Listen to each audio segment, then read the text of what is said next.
Hello everyone, welcome back. Today I want to talk about a new movie, of course. I don't know what I'm thinking. Why did I just say that I want to talk about it? It's always a new movie. I want to talk about Wind River. So I just saw Wind River. This is a new movie from Taylor Sheridan, writer of such films as Hell or High Water, which I thought was great, and Sicario, which I also thought was great.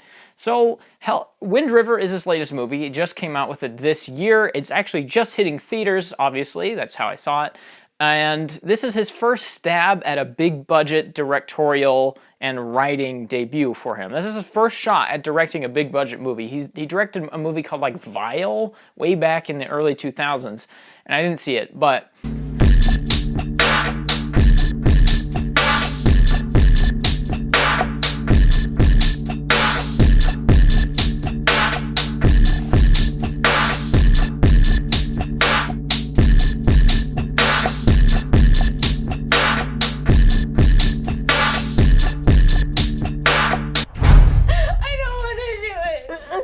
this is his first time writing and directing a film, and it's his first shot at directing a big budget film. So I went into this movie pretty excited because of his body of work. Like I said, Hell or High Water and Sicario are really great movies that are extremely well written. His style of writing is very interesting. He takes movies that have been kind of done to death and then puts a new spin on them and makes them interesting. So this movie had me excited. I was really interested in what he was going to do with this sort of modern day Western and this murder mystery. So I went into this with pretty high expectations, and that could be why I came out of it underwhelmed. I'll admit that it's possibly on me. This movie isn't bad though. I'm almost coming off the same way I did with Detroit. I like this movie quite a bit more than Detroit. I think this is a good movie, but it's underwhelming because it's not a great movie.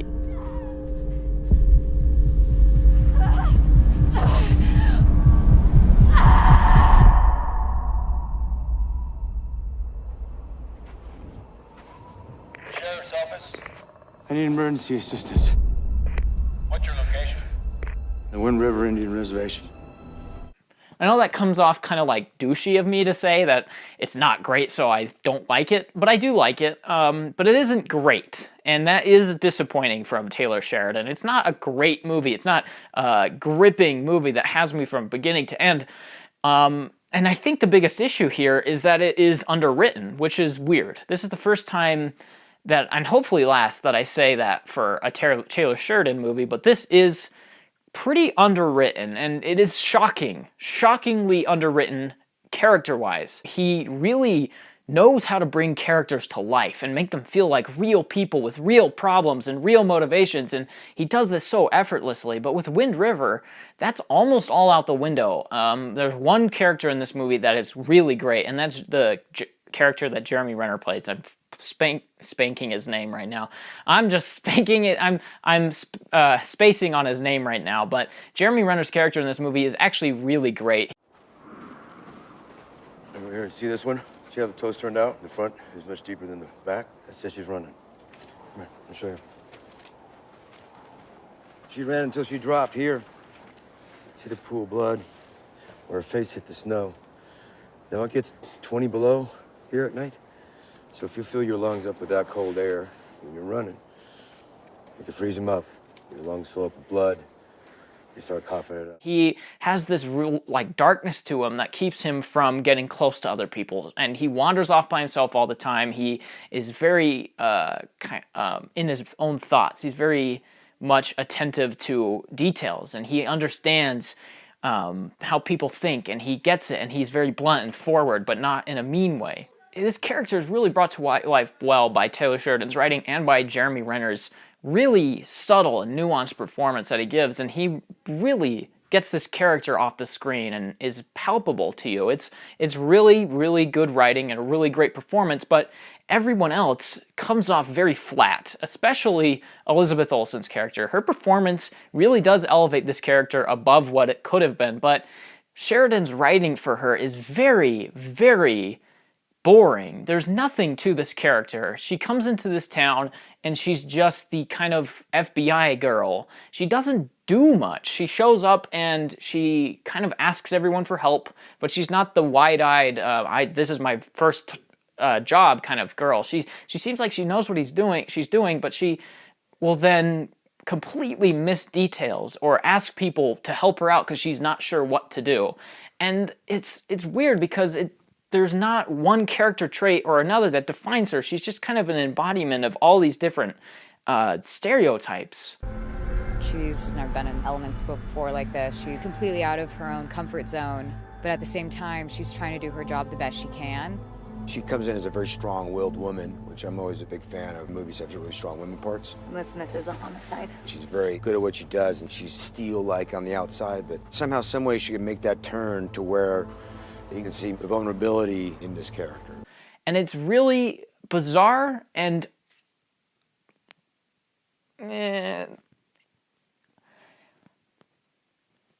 lame. It's really lame to look at her character. Whenever she's on screen, she just doesn't do much, and she doesn't push the plot forward in any meaningful way, and she's literally the other lead of this movie. She might be even more of a lead than Jeremy Renner is, and she has no backstory, no discernible motivation, and no actual real skills. She doesn't do hardly anything. There's two reasons that this movie fails for me, or at least not fails, but feels dissatisfying. And it's one, the characters just aren't quite there, and two, the storytelling is not quite there. It feels, again, underwritten. It feels like Taylor Sheridan was focusing on directing this movie without focusing on writing it, and it really shines through with the story here, because it is a very typical murder mystery kind of story, and like I said before, he really does take these ideas, these done-to-death ideas, and puts a good spin on them, but here he just doesn't,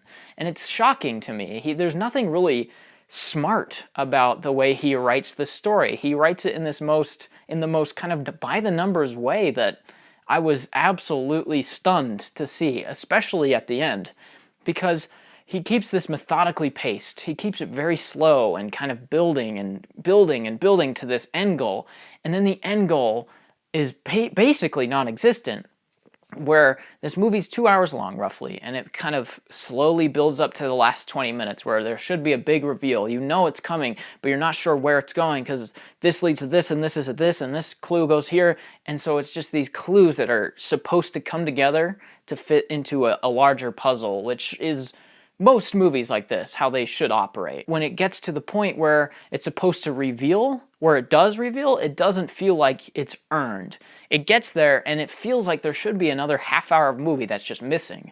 Because they're on this trail, they decide, hey, you know, maybe the boyfriend of this girl that died is the culprit. Well, let's just go investigate him. And so they go to his trailer park, and then boom, the plot completely reveals itself through a flashback. And a flashback is the most lazy way of telling your story or revealing your revealing your idea, or the I don't even know what am I trying to say here? It's the most lazy way of revealing your ending. There we go. I knew that girl. She's a fighter.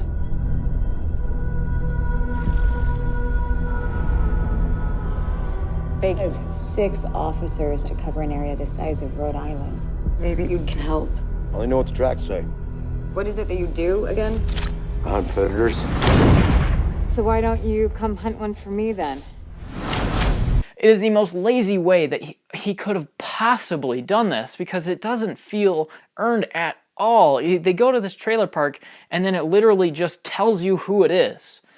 There's no piecing things together. There's no, this clue leads here, and then this clue helps you figure it out. There's none of that. It's just, okay, there's some clues down here, and then, oh, we revealed it, and that's it. Like, the characters that are in on this aren't even revealed for the first 90 minutes of this movie. So most of the first 90 minutes feels wasted. Most of this movie feels like it was just kind of walking in circles until it decided to go somewhere.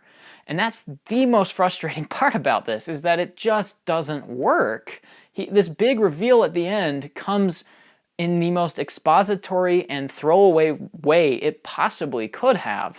And that is why this movie is so disappointing for me. It doesn't gel, nothing really comes together, and there's no good characters that can kind of take your mind away from the underwritten plot. He knows how to pace, he knows how to direct and make you anxious, and he uses the environment of Wyoming and the snowstorms and this tundra, this endless vista, to his advantage. He really knows how to build tension and atmosphere, and he does that extremely well. But did he abandon the script? What happened? I don't get it.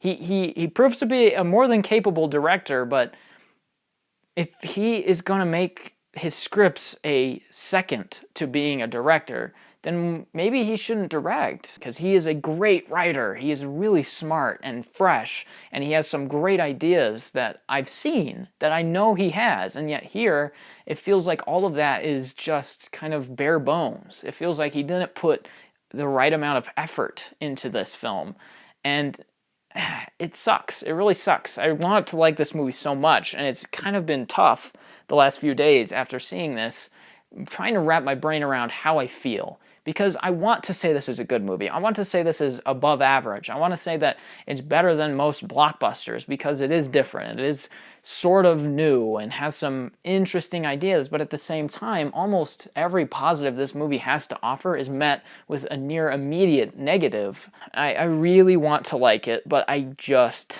don't. I don't get what he was going for. I don't get the intent. I don't get anything out of this movie. I don't feel anything out of this movie. I don't think any differently. He's not presenting any interesting commentary or any interesting characters that you like or any interesting story that changes the way you think. It's just a formulaic, unfortunately by the numbers murder mystery. And I think, with all of this considered, I can't give this above a 6. Get your hand off that weapon!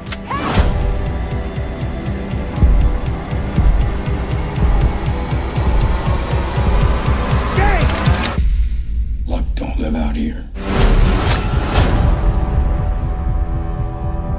That's how I feel about this. So if you agree with me, cool. If you don't, cool. Leave a comment down below. We can kind of hash it out and talk about it, because this is a very divisive movie for me. I don't know how to feel about it, and I would like to hear comments on this movie one way or another to see how other people are reacting. So anyway, I'll see you in the next video. Goodbye.